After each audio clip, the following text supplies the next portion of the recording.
Welcome to a mini bonus episode of Caucus After the Fall podcast. In these bonus episodes, I will be speaking with my friends and talent on the process of creating the characters for the podcast, and also how they feel about, the characters that they played and how it relates to what's going on in the world today, now that it's 6 months later in 2025, and also about the projects that they're working on.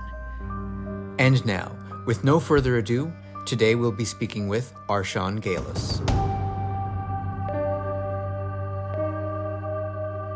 Hi, hello, folks. This is Monday, February 17th, 2025. I'm with Arshan Gailus, and they are the incredible talent behind the music and the sound effects for Caucus After the Fall podcast. Welcome, Arshan.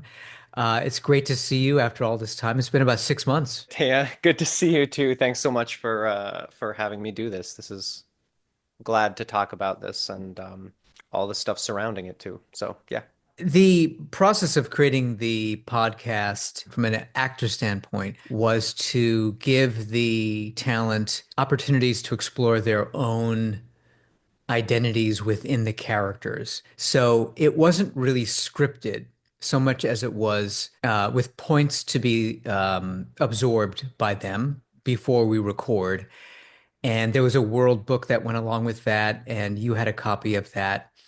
And they had to kind of get to know what the world was like and will be like, and then bring some of their own historical, ethnic, cultural, racial identity into their characters. So, that being the case, you as the sound and music person, how did you take some of that and bring it into the story? From a sort of basic perspective, I think I always in these kind of on any kind of projects like this, I get a lot of inspiration from all the sort of world building stuff that you did from the earlier meetings. Like there was a really beautiful meeting where we kind of all got together for dinner with all the you and the actors and me and everyone. Um, and I feel like on all of these projects, it's like the place I always start from is actually just trying to immerse in that feeling, right? Even before necessarily thinking about what does the music sound like or what do things sound like is about kind of immersing into the feeling of the piece. And that both means in terms of the text of the piece, which in this case I know is also improvisatory. But it's that, but it's also like the team. It's like, how does the group of people feel? Which is why it was so nice to have dinner all together, right? Like, what are different people's kind of feelings about the piece? So how can we then kind of all come together to have some communal understanding of what we're doing, which then is where I can like jump off for actually making things. And I think that helps inform everything, partly from like a quote unquote intellectual standpoint where I can say, oh, these themes we talked about and how do I represent those themes? There's that layer. But I think actually on a deeper layer, I try to trust that, by absorbing kind of the collective spirit of what we're doing, then the things that come out of me will be in service of that collective spirit kind of naturally, right? I think that's a lot of how I end up trying to work on pieces like this to make something that feels really organic. One other thing that kind of jumped to mind for me with this was when you're talking about how it kind of relates to the different kind of experiences and different layers of in the show, the different kind of SLOs and all that. I know you and I talked quite a bit about that, about sort of how do we represent those things. And I think for me, after kind of going through different ideas in my mind about like, well, how do you kind of differentiate between these places or their cultures or, their peoples, or like how are we kind of managing that? I think also it's sort of from a more kind of feeling based standpoint, I think is where we ended up, which I think was actually really beautiful, which I think for me meant, listening to the recording of each episode, listening to again, both the like quote unquote content of that recording, like what is the story, who says what, but also the voices and the feeling and the emotions of it, and saying, how do we kind of support that feeling, right? And then trusting that the other kind of more specific cultural, et cetera, layers, right, come out through that process. Like if we focus on really being like, who are we right now? What are we doing? What are we caring about in this? And then kind of allowing those other things to emerge. The beauty of the way you incorporate emotions into these stories was just, for me, was just really profound. I am I'm not a musician, and I also don't really think much in sound. I'm just much more of a visual person. You brought some sounds and notes and audio experiences into moments within each episode that I would never have thought about. I think where that comes from is your intrinsic understanding of how to translate experiences and human emotion into sound. Whatever's going on in your head, it's just so magnificent. You even talked me down from adding more. I'm not a cook, but when I do cook, I add too many things. Right? It's just because I don't have a very good sense of taste as well. So I add stuff because I think, oh, well, you need curry powder, Well, why not add twice as much? Because then it'd just be like curry, right? And I um I just remember there were some moments when I would ask you, could we do this? And you would say very calmly, Taya, we don't want to overwhelm or we don't want to do this. The music has to support it. So, how do you measure what is needed at each moment? Some of it does come down to the kind of intuitive feeling of it, right? Is from just kind of sitting with the thing, listening to the thing, imagining the thing, um, and then that kind of intuitive intuition built from the many years of kind of working on those kind of things and seeing what happens if we do this, what happens if we do that. I kind of always say I've said this before to like students of mine in the past and things too, that it's like I feel like pretty much every project I work on, like I'll try something that's not really how I've done it before. Like there'll be a foundation of stuff that I understand and I know is going to work, right? But then once that's there, I'll be like, let me like, what if I tried it this way, right? To sort of imagine, see, and learn kind of also, right? Which I think is helps then over time, right? To sort of have that some more of that intuition. I think also this is not a podcast where it's not sort of an audio drama in this where like we have scenes and there's action and now we go here, now we go there within an episode, right? It's literally it's like each episode is, in a certain sense, two people talking to each other. So much happens within that conversation, Yeah. but what I think where that kind of comes in for me was this feeling of like trying to sort of understand how do we support that conversation emotionally, and how is that a different endeavor than something that's sort of more like, cinematic in like a action way, right? Of things happening, we're going here, we're going there. Um, and I found when I was working on each episode, my first step was I would listen through the episode. And as I was just listening in real time, I'd kind of marking timestamps where I was like, I feel like maybe this is a shift, maybe that's a shift. Oh, maybe a thing comes in here, maybe a thing starts there. Here's where a thing could end, just based on just the feeling of the kind of flow. But then, without fail, every time I go back and then sort of start the work of building the music cues for it, I would like change my mind, and I think it's for some of the same reasons, right? I would say like, wait, why is no, that feels like too heavy-handed. That feels too on the nose. Or just like, I had this new instinct that is maybe that part is actually totally quiet. And I may not be able to articulate specifically like why should that be quiet and not the other one, but that feels right to me now, so let's go with it and see. And in this case, it being so much, I think, about the people and how people feel and what people think and what they're worried about and what they love Right. rather than kind of impose. something on top of them. essentially supposed to sound like documentary. And I come from years of making documentaries. The assumption would be when you're doing a documentary that you're supposed to be objective. You're not supposed to support or move the story forward using anything else other than just the actual interviews and the B-roll, which is the visuals and things like that. But it worked really well, and it did very well for us. This is a next level. So, Caucus After the Fall podcast is essentially supposed to sound like a documentary in a moment. And you were saying this is not scene by scene where each scene drives the next scene forward. This is a in the moment, in the feels, right in the SLO with one person having a conversation about what happened in the past. So you Right. you you have to have these moments that bring you back to those experiences that each character had.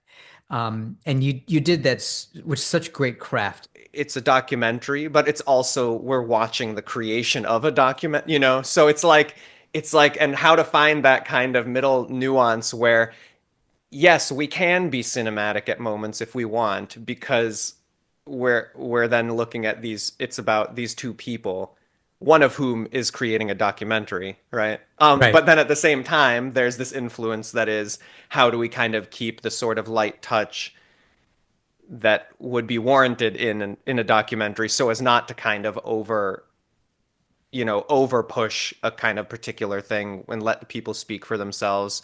Um, Even though it's also a fiction, and like so all this kind of interesting nuanced kind of middle ground of how do we feel that out, which I thought was really interesting. There's a spirit of what you know how to do, but trying something new because as artists, you don't really grow. You don't explore unless you're stepping out of what you typically think is the norm or what you've done regularly. It's not a conveyor belt. For you as a musician, as a soundscaping person, must be very fulfilling. I get that. And as it is for the actors to be able to be somewhat themselves, but also be another character, but not scripted. So you kind of have to ad lib, you kind of have to improvise in the moment is just a great experiment. When I originally wrote it, my intention was for it to not be documentary. It happened one day and then went in this direction. And I had to think, all right, well, how do I do that? Mm-hmm. Arshan, the feelings of the characters and the moments throughout each episode at the time when we recorded them and you were producing the music, we were all anticipating something was going to be happening in the world. And now that some of the things within the story are coming true, and as you remember, I wrote this 22 years ago, Yeah. the Yeah. whole world and the concept. Um, how are you soundscaping that in your head now? Yeah, interesting. There's some more context for season two to tease out, right? There's some things to consider if the term makes sense to you as sort of a like speculative fiction writing that you like from over 20 years ago of yours. The number of things that even months ago when we started talking about it were like, oh, actually that kind of did happen. Oh, no, that kind of did happen too. And oh, the kind of frameworks that one might have used to process and categorize and contextualize things. Those very frameworks feel like they're kind of crumbling maybe Mm. faster than I would have imagined. In the past, it may have been more easy to rely on a feeling that was like, well, this is how that is. That's how that is. You can see the lines here, dot, dot, dot. This is how that led to that. Here's the causality. Here's the mechanisms. But it feels like so much of that framework even doesn't apply as clearly anymore, which means Mm. it's kind of this question of like, what, yeah, okay, well, what does it mean now? Fingers crossed when we do season two, right? Like, what is the motivation for that next part of the story? And if the kind of basis on which we were previously operating on is not there anymore, it's kind of like this open question Do you know what I'm saying? Like It's a fascinating question. it's like a great time to say, I guess it's a, a time to then try to, yeah, reimagine. Like, okay, Yeah. wait, what do we need now? Mm, mm, Right? What do we care about yeah. really? Yeah. And how do we center that? Um, if that makes Hmm. sense. The distract and destroy is what our main characters were able to overcome over time. But this again is futuristic. It's calling back to what's happening now. Hmm. So I love the idea of bringing some of the elements of what we're experiencing now to the future compared to also what we felt back in the 90s, 2000s and all that into the current season one playing. But yeah, the world is and it's not just the US. The Sure. rest of the world is asking the question, what's wrong with you people? Yeah, I know because of the kind of work that you do. Like I know you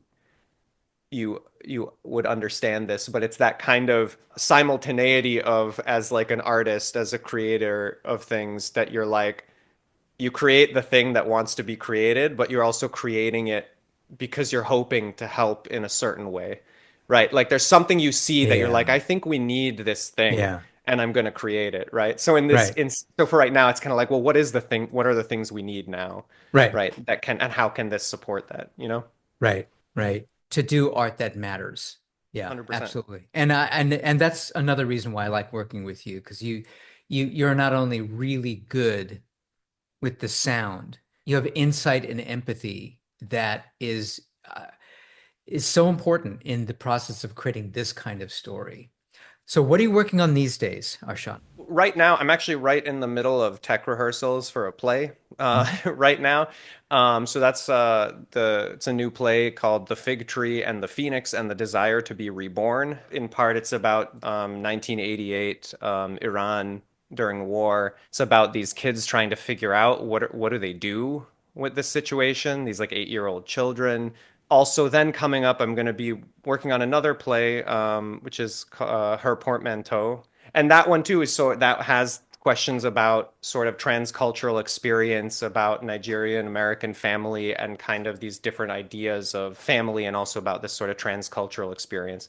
And I think what's exciting to me about both of those pieces is getting to work on these pieces that are by and about peoples of the global majority Mhm. that I feel like are so important right now, both in the sort of interest of representing all of us, and also in the interest of showing people who may not have exposure to some of these different cultures, showing people different kinds of experiences, hopefully to help them imagine more openly about what's possible. Do you know what I Wow. mean? Like, I feel like that this has always been on my mind every time, of these kind of things that Mm. I'm like, I really hope that that's true, right? That if somebody can see, oh, this is actually a different kind of experience that people in Hmm. the world have, and really sit there and be there for it, that maybe it can like help people sort of open up a little bit about, oh, wait, there's more than one way to do things. There's more than one way to think about things. There's more than one thing to care about, you know? Um, Mm. and so then in parallel to that, sort of my theater design work, I'm also continuing to work on my independent interdisciplinary arts practice. So working on more stuff in the pipeline, working on some more like videos, performance pieces, multimodal sort of poem type things, working on all that, where again, for me there, it's a lot of that is about exploring identity and culture and alienation Mhm. and transcultural experience, as well as, again, imagining what are different ways we can express things, what are different ways we can share ideas with each other. I really do hope that that's also things that can be in service of this idea of helping people see things in many ways in order to hopefully kind of get us over some of the hump of getting stuck in kind of one way of thinking that can lead us to not great places. It's always been my mission in my work has been exploring identity for a purpose. And I think that you are very similar in that way. So I really I understand it. I get it. I value it so much. And I'm glad that there are opportunities for more ethnic, racial, cultural identity backgrounds to be able to create performance and performance spaces for those identities, especially because of these being very divisive times. I'm so happy that you're part of those projects, and I'm sure that's really fulfilling for you. So, Yeah. congratulations, Thanks. and Thanks, Taya. I look forward to, being at another show. Yeah, and thank you, Taya. Also, like to your point, I think this is one of the reasons I really love working with you as well, is that I feel like we, in our own various ways, seem to be both very interested in these kind of questions about culture and identity, with I think the hope of helping other people also kind of build new ways for them to see them, with the hope that that can kind of help us collectively as a whole shift things in positive ways, Yeah. I think is really beautiful. And so thank you for also asking me to work on Caucus with you. And it was great experience working with you and everyone else. And yeah, let's do season 2. Let's do it. All right, Arshan, it's great to see you, and look forward to continuing our work. Have a great week. You too. Thank you, Taya. Bye All bye. right. This was a bonus episode of Caucus After the Fall podcast. We look forward to having you join us for season 2. Please go to entertainingdiversity.com/media. For more information on Arshan Gailus, please look at the podcast notes. Thank you for listening.